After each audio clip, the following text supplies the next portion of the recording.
ত্রয়োদশ জাতীয় সংসদ নির্বাচনের বাকি আর কয়েকদিন। দলীয় সিদ্ধান্ত না মেনে ধানের শীষের বাহিরে নির্বাচন করা স্বতন্ত্র প্রার্থীদের নিয়ে গলদঘর্ম বিএনপি। এখনও অনেককেই সরে দাঁড়াতে রাজি করতে পারেনি দলটি। ৭১ জন বহিষ্কার করেও নির্বাচনী লড়াই থেকে বিরত রাখা যায়নি তাদের। বিদ্রোহীদের থামানোর জন্য ধানের শীষের প্রার্থী ও মিত্র দলের প্রার্থীরা হাইকমান্ডের কাছে তদবির চালিয়ে একরকম ক্লান্ত হয়ে পড়ছেন। এমন পরিস্থিতিতে বিদ্রোহীদের নিয়ে নতুন কৌশলে সামনে এগোতে চায় বিএনপি। দর্শক, আজকের পর্বে জানব কি কৌশলে আগাচ্ছে একাধিকবার সরকার পরিচালনা করা এই দলটি। শেষ পর্যন্ত আমাদের সাথেই থাকুন। এখন পর্যন্ত ৭৯টি আসনে বিএনপির বিদ্রোহী প্রার্থী রয়েছে। নির্বাচনী মাঠে বিদ্রোহী প্রার্থীরা বিএনপি প্রার্থীদের বেশ কিছু জায়গায় চ্যালেঞ্জের মুখে ফেলে দিয়েছেন। নির্বাচনের দিন যত ঘনিয়ে আসছে এই চ্যালেঞ্জ ও সমস্যা ততই বাড়ছে। অনেকের আশঙ্কা এতে পাল্টে যেতে পারে মাঠের হিসাব নিকেশ। কারো কারো মতে কিছু আসন হারানোর ঝুঁকিও বেড়েছে বিএনপির। এমন অবস্থায় দলীয় হাইকমান্ডের হস্তক্ষেপ চেয়েছে মিত্র ও ধানের শীষের প্রার্থীরা। এরই ধারাবাহিকতায় বিদ্রোহী প্রার্থীদের সঙ্গে আলোচনা করতে তারেক রহমান বসতে পারেন। বিএনপির নির্ভরযোগ্য একটি সূত্র জানিয়েছে, ৪ ফেব্রুয়ারি বরিশালের নির্বাচনী জনসভা থেকে ঢাকা ফিরে এসে তিনি আলোচনা করতে পারেন। ধারণা করা হচ্ছে বিএনপির ছাড় দেওয়া এবং দল মনোনীত প্রার্থীদের পক্ষে ঐক্যবদ্ধভাবে কাজ করার বার্তা দিতে পারেন বিএনপির চেয়ারম্যান তারেক রহমান।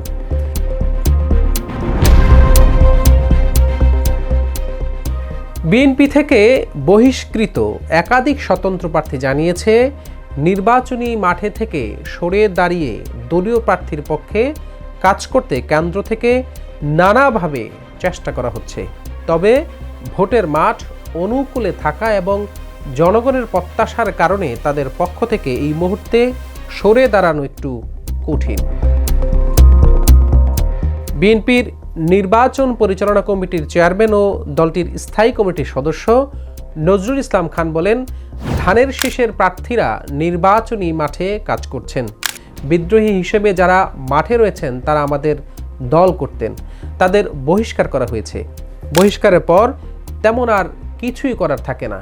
আমরা আমাদের প্রার্থীদের পক্ষে কাজ করছি। এছাড়া যারা বিএনপিকে সমর্থন করেন তারা যেন ধানের শীষে ভোট দেন, এই লক্ষ্যে দলের চেয়ারম্যান তারেক রহমানও চেষ্টা চালিয়ে যাচ্ছেন। ১২ ফেব্রুয়ারি অনুষ্ঠিত হবে ত্রয়োদশ জাতীয় সংসদ নির্বাচন। এই নির্বাচনে ২৯১টি আসনে ধানের শীষ প্রতীক নিয়ে লড়ছেন বিএনপির প্রার্থীরা।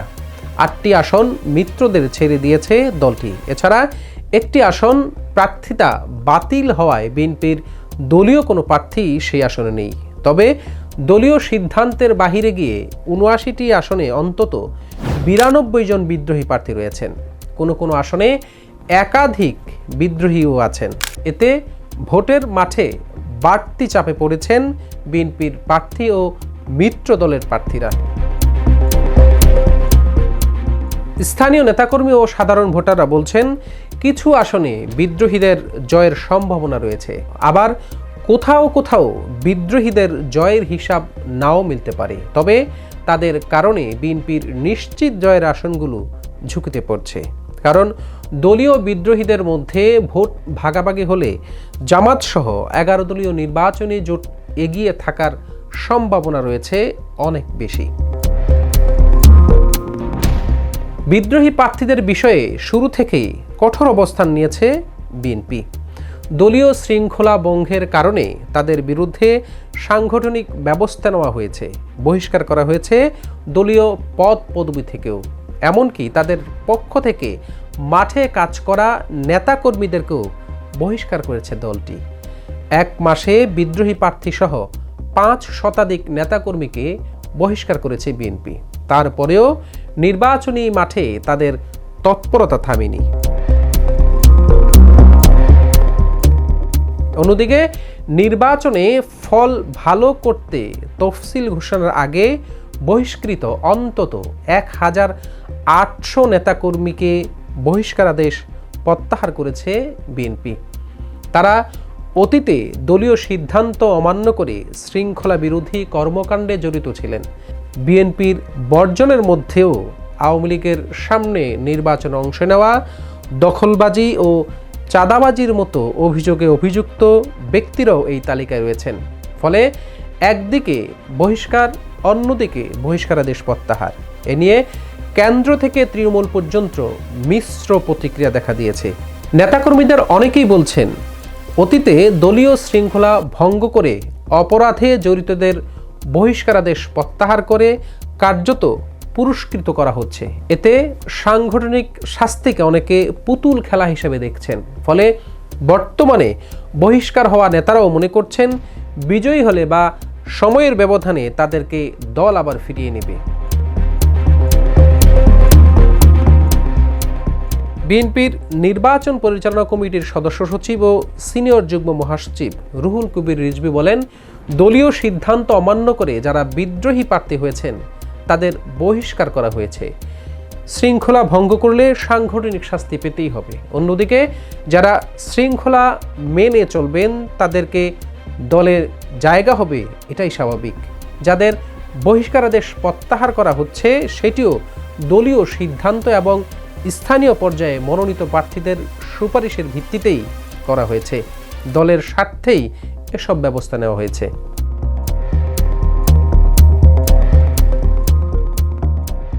নির্বাচনের বাকি রয়েছে আর মাত্র কয়েকদিন, কিন্তু খোঁজ নিয়ে জানা যায় এখনও অর্ধ শতাধিক আসনে বিদ্রোহী প্রার্থীরা শক্ত অবস্থানে রয়েছেন।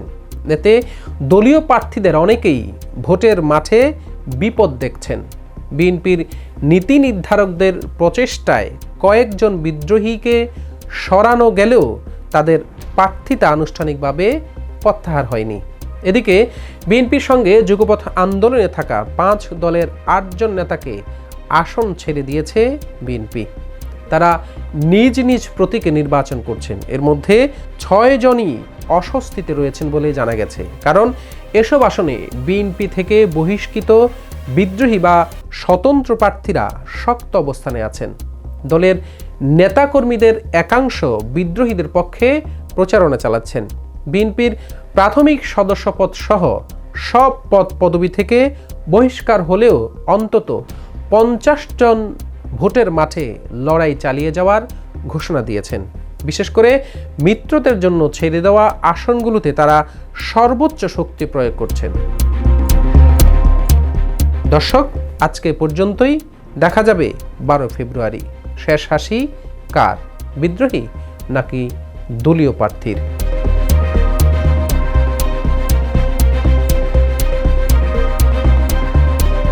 দেশের নাম্বার 1 ট্রেডিং অ্যাপ নিফটি ফার্স্টে পাচ্ছেন ট্রেডিং এর সব সুবিধা, dual exchange access, company analysis, portfolio তৈরি করা সহ আরও অনেক ইউনিক ফিচারের সাথে ট্রেড করতে ডাউনলোড করুন এক্ষুনি।